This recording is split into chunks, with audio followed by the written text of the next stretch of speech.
Brittney Griner, the American basketball star detained in Russia, wrote to U.S. President Joe Biden asking for help. Ms. Griner has been held for more than 4 months in Russia, on drug-related charges, Russia says. She wrote a letter to her. She wrote it on Monday. She's afraid she won't come back to the U.S. again. Government officials confirmed that they had received calls from the Mercury Phoenix player. President Biden has been clear about the need to release all American citizens who are being held hostage or unjustly held abroad, including Brittney Griner, a spokeswoman for the National Security Council said on Monday.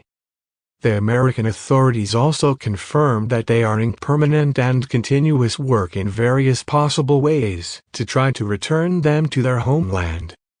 "I'm terrified to be here forever," one of her messages to the U.S. president. While many of Brittney Griner's letters to the president have been kept secret, the excerpts reveal her mental state while in detention.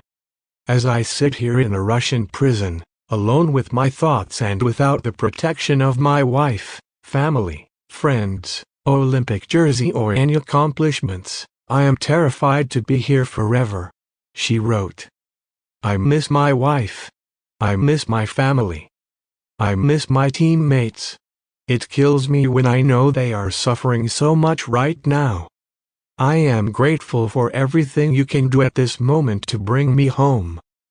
Griner also reminded the president in her letter, which arrived on American Independence Day, of her father's military service in Vietnam.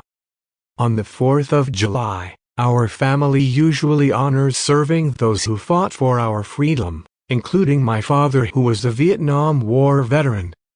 It hurts to think about the way I normally celebrate this day, because freedom means something completely different to me this year," she added.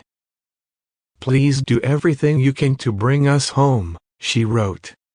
"I voted for the first time in 2020 and voted for you. I believe in you." Blinken, no priority is higher than Griner editing. The disturbing tale of a disappeared basketball star. Renewed calls for Griner's release from Russian prison.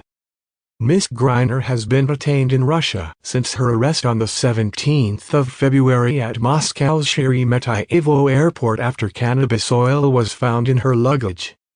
She is currently on trial, and if convicted she could face up to 10 years in prison.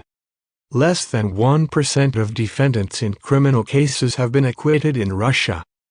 But unlike U.S. courts, even if acquitted, the Russian government has the power to overturn any decision and send her to prison. One of the most successful women's basketball players, the double Olympic champion, plays in the NBA off-season in Russia. Ms. Griner plays for the EuroLeague Ekaterinburg, where she has worked since 2014. Nearly half of WNBA players compete abroad in the off-season. For most people, it's a way to increase their domestic income, with WNBA players earning nearly 5 times more salaries in Russia than they would in the United States. Strained relationships. Ms. Griner's trial comes amid the Russian war in Ukraine, and her detention was days before the invasion of Ukraine. Although there is no indication that Ms. Griner's arrest is linked to the invasion of Ukraine, some U.S. officials have suggested that strained relations between the United States and Russia could jeopardize her safe return. "We don't want Mrs. Griner to become a pawn in the political battle that is being waged around the world now," U.S. Congressman John Garamendi, a member of the House Armed Services Committee, said in June. The war in Ukraine essentially severed diplomatic relations between the United States and Russia, Garamendi said. This will aggravate the issue. Russia denies that the reason for its detention is tensions between the United States and Russia. Her story does not end here. Do not forget to subscribe to the channel to receive the latest updates.